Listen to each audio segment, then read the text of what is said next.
Good morning students. आज हम poem the last bargain पढ़ेंगे।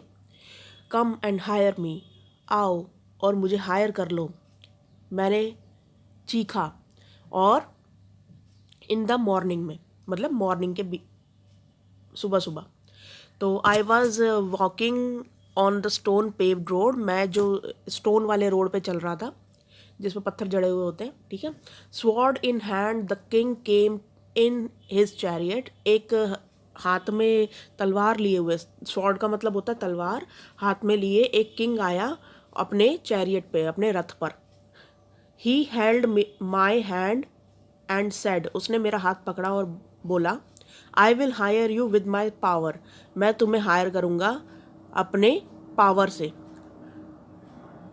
But his power counted for not, लेकिन उसकी जो ये पावर थी वो मेरे लिए कुछ भी नहीं थी। नॉट का मतलब यहाँ पे कुछ भी नहीं है, nothing. And he went away in his chariot, और वो फिर वापस चला गया। यानी कि ये जो आदमी जो बोल रहा था कि मुझे हायर कर लो, इसने उसके जो पावर थी उसको रिफ्यूज़ कर दिया और उसके जो कह लो कि ऑफ़र को रिजेक्ट कर दिया। तो नेक्स्ट देखते हैं हम यहाँ पे।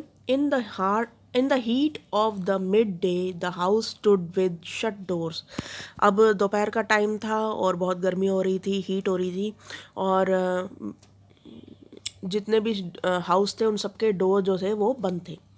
आई वॉन्डरिंग अलॉन्ग द क्रुक्ड लेन, और मैं जो था ये इधर उधर घूम रहा था, आड़ी टेढ़ी गलियों में से इधर उधर घूम रहा था।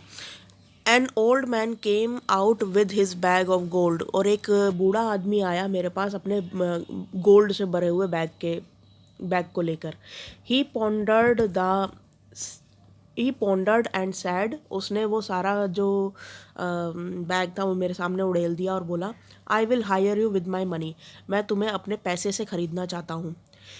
ही weighed his coins one by one but I turned away, और वो मेरे सामने अपने एक एक सिक्के को ऐसे गिनने लगा, और बट मैं जो था वो वहाँ से निकल लिया, या कह लो कि मैं वहाँ से मुड़ गया। तो अब यहाँ पे इसके क्वेश्चंस देखते हैं। अभी इसके 2 पैराग्राफ हो रहे हैं, ठीक है, आगे वाले वर्कशीट में हम पढ़ेंगे इसको।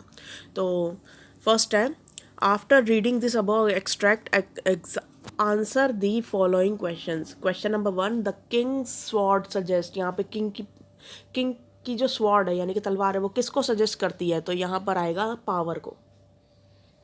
Question number 2, the speaker did not accept king's offer because he wanted freedom, क्योंकि उसको फ्रीडम चाहिए थी, तो इसलिए वो जो लड़का था जो बोल रहा था मुझे हायर कर लो, उसने उसके ऑफ़र को रिजेक्ट कर दिया था, किंग के ऑफ़र को।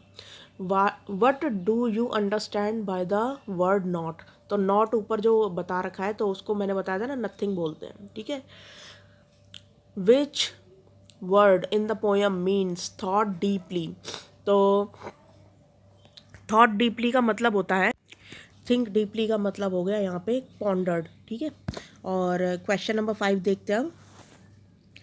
What did the speaker do when the old man weighed his coins one by one?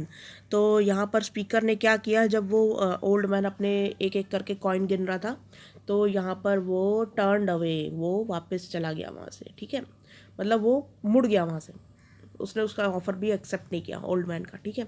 और question number 6, why were the houses shut, तो हाउस क्यों शट थे, तो क्योंकि गर्मी हो रही थी बहुत, तो it was very hot outside, तो ये बी वाला हो जाएगा आंसर, क्योंकि it was very hot outside लिखा हुआ ना, तो the house were shut because it was very hot outside, क्योंकि बाहर बहुत हीट हो रही थी। तो आज की वर्कशीट में आई होप आपको सब समझ में आया होगा सारे क्वेश्चंस के आंसर। तो थैंक यू।